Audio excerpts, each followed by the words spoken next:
Welcome back to another Clifton Cameras video, and today you join me in Brize Norton, where I'm joined by Aled Phillips, who's going to be giving us some hints and tips on aviation photography. Yeah, so Sigma have been kind enough to loan us the 300 to 600mm f4 for a bit, so I thought why not chance it over at Brize Norton for the day, hopefully get some military RAF heavies in and out. This is going to be a fun day. I think you're going to enjoy this one. If we see anything. Yeah, I'm sure we'll get something. Yeah. Let's get into it.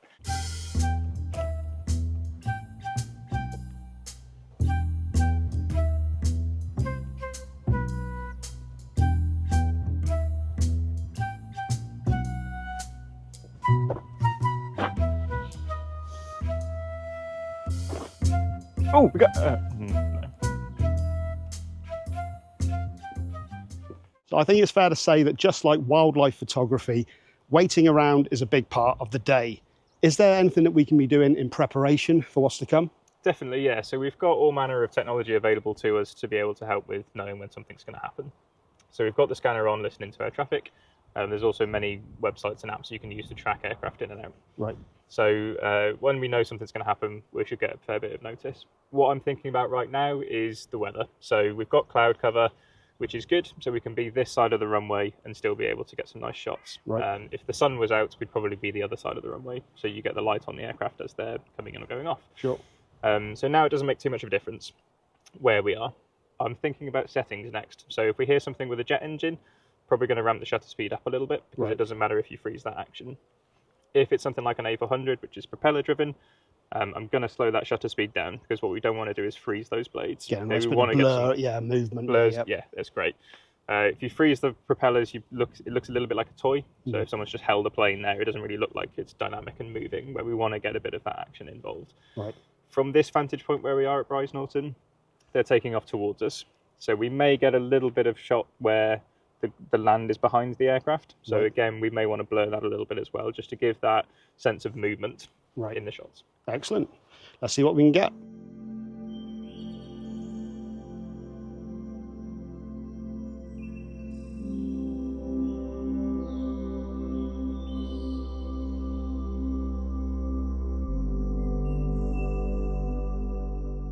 Okay, so we were just at that location for about an hour and a half and nothing happened, unfortunately, which is just a part of the process, much like wildlife photography. But Aled, we've drank a lot of tea.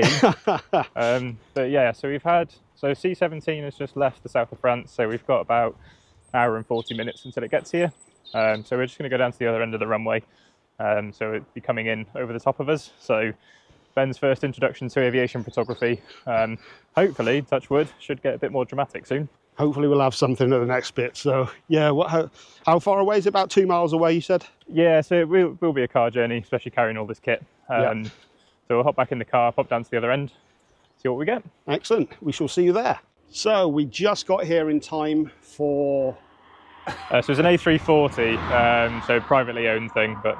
Didn't get too much on that one, but we're set up nicely now for the next shot. But one thing I did want to talk about is a glaring omission that I have in my equipment, and that is the stepladder.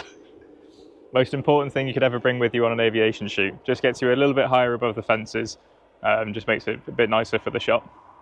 Yeah, I was going to say I was going to try and take some shots, but where I am right now, oh no, I could just about see over. But yeah, having that stepladder is going to make things so much easier. Holding 4 kilos of Sigma lens out in front of you while on tiptoes is going to be interesting, Ben. I'd like to see that. Yeah, definitely. Well, we've got some more. How long do you reckon we've got a wait to the next one now? So C-17's over mid-France at the moment, so that's probably about an hour away. Okay. Maybe a bit less. There are some engines running. It might just be ground runs, but we may get something else yet. You never know. So we'll keep you posted.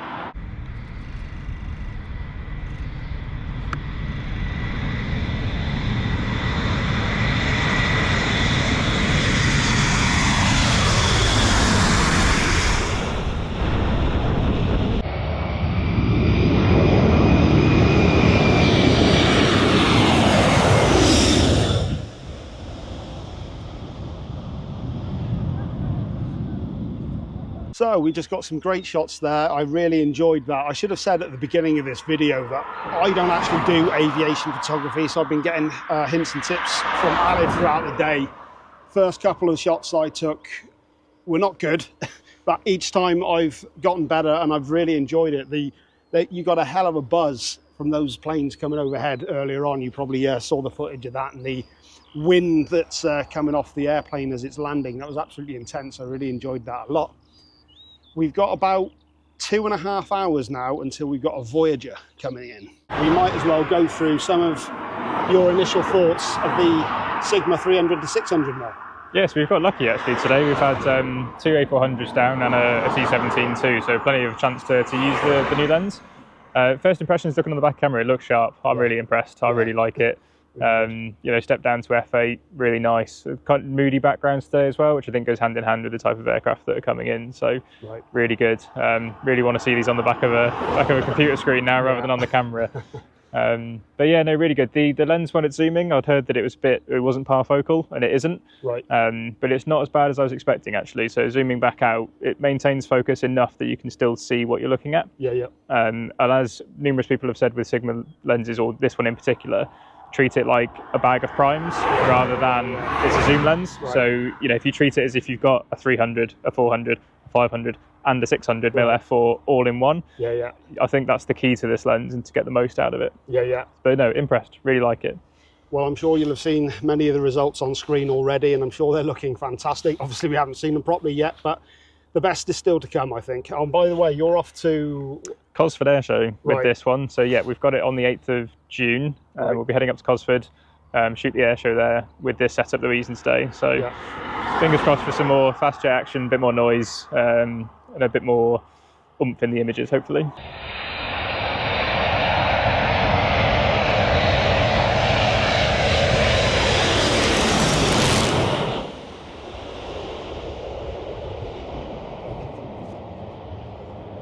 That's us done for today at Brize Norton. It's been a really fun day out. I've learned a lot. Aled has taught me a few things. Plenty, absolutely. The Sigma 300, 600 is a beast of a lens as well.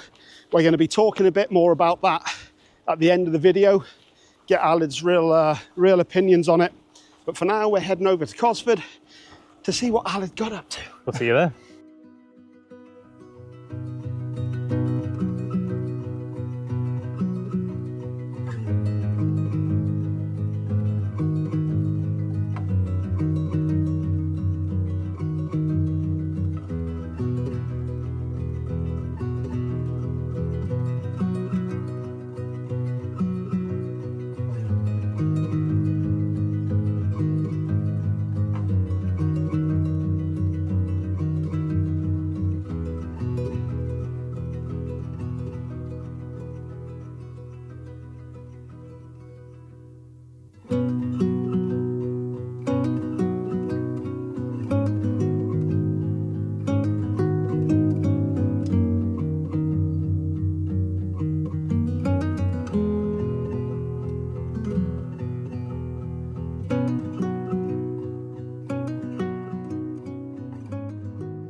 So as you can tell by the excess hair that I've got going on here, it's been a couple of weeks since we were last at Brize Norton, and you've had a few weeks to compile your thoughts. Of course, you went to Cosford as well with the Sigma 300, 600. So first of all, what were your thoughts on the lens? Was there anything that really stood out for you? It was really good. I really enjoyed using it for the day.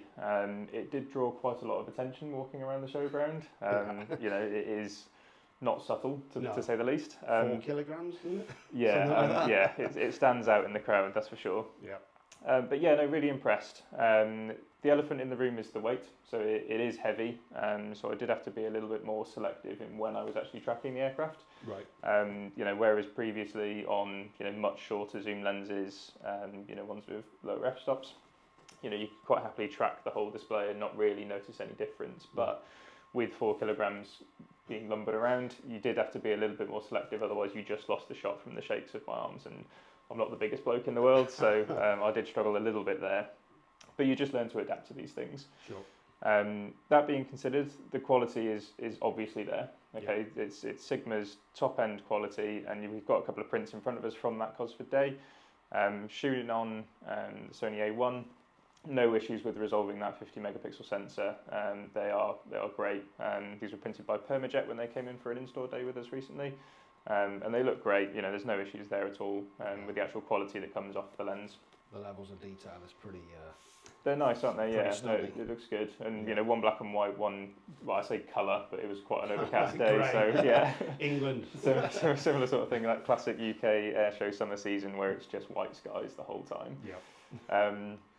But yeah, no, it really impressed. I'd certainly consider adding it to a kit bag, because even if you just use it at 600mm f4, yeah, you know, you're still getting that quality, but for half the price almost of like the big primes from the main brands. Absolutely. So you know, even if you kind of super glued it at that length and didn't use anything else, it'd still be value for money. It's still an expensive lens, but considering what you can pay for that reach and that aperture value, considerably cheaper, it's kind of worth it. Yeah.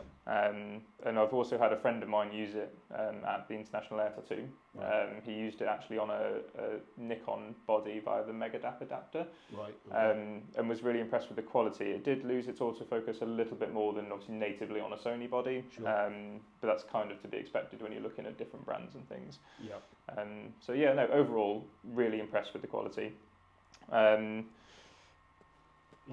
you can see from a lot of the images that I've had throughout the video, the detail was absolutely spot on. And I've kind of gone on to do sort of the main edits, which is just, you know, kind of record shots of the day, but then also taking it a little bit further into those creative edits. Yes. So there's a couple of images that I've sent across that you can kind of play around and do different things with, so it just kind of sets your images a little bit apart from, let's say, the run-of-the-mill, but just what everyone else would have from the day. Yeah. The only other thing to touch on would be the frames a second, because obviously that's the other kind of drawback, I guess, with Sony. They limit to 15 frames a second on third-party glass. Right. Didn't really notice it too much with the Cosford day. Right.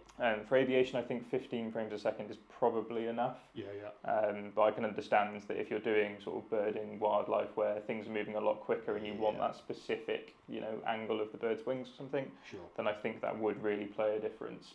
Right. For aviation, it didn't matter so much. It was quite nice to almost limit the amount of photos you are taking through a day, because it can get go through quite a lot. Yeah, so I can attest to that. yeah, no, overall, really impressed. And I don't think the limitations that were, I suppose, a worry at the start of doing this and looking at what we were going to do with the lens, didn't really play into a factor overall, which was really nice. Yeah, yeah. So yeah, no, very good. And I suppose you've had your first test of aviation photography now, so from my point of view, this is what I do, so would you go and do it again? Absolutely, 100%. Great. I don't know if I mentioned it in the video or not, but there were moments where the planes were just going overhead. You would have seen the footage of that, because I left it in. You can feel the blast coming off those planes. The adrenaline from it was actually quite overwhelming. I was, you know, there's a lot of waiting around, but when it does actually turn up, I was actually, I could totally understand why people get the buzz for doing it. It was a lot of fun. So I didn't get as many good shots as Aled, that's for sure. But yeah, I learned a lot from when the first shots I took. I noticed were wanting, and yeah, towards the end of it, from your advice, I was really quite happy. It is a learning curve. It's action photography, but it's slightly different into how you approach things. And yeah, we'll get you into the low level area one day, and we'll have you stood on the side of a mountain for 4 hours in the cold, and then that 40-second of that aircraft passing will make it all worthwhile. So, well, I suppose it's quite like wildlife photography in a way as well, isn't it? In that a lot of it's actually in the planning and knowing what's coming, how to prepare for it. So yeah, and that's the other thing with this, in that with military specifically, you never really know what's going to happen. So there is always that gamble that you could make all of this effort and go to these places where you know things can happen, but there's just never any guarantees. So it's always when something does happen, it makes everything worthwhile. Yeah, absolutely. So, well, if you guys are interested in a part 2, make sure that you let us know in the comments, because I'm definitely going to go back out again. I know that you are. So absolutely. Yeah, if you did find this video informative, make sure you leave a comment for a part 2. And if you do want any more information on the 300 to 600, make sure that you follow the link in the description. As always, make sure that you like, comment and subscribe if you haven't already, because it really does help to boost the channel. Thanks very much, and see you next time. See ya.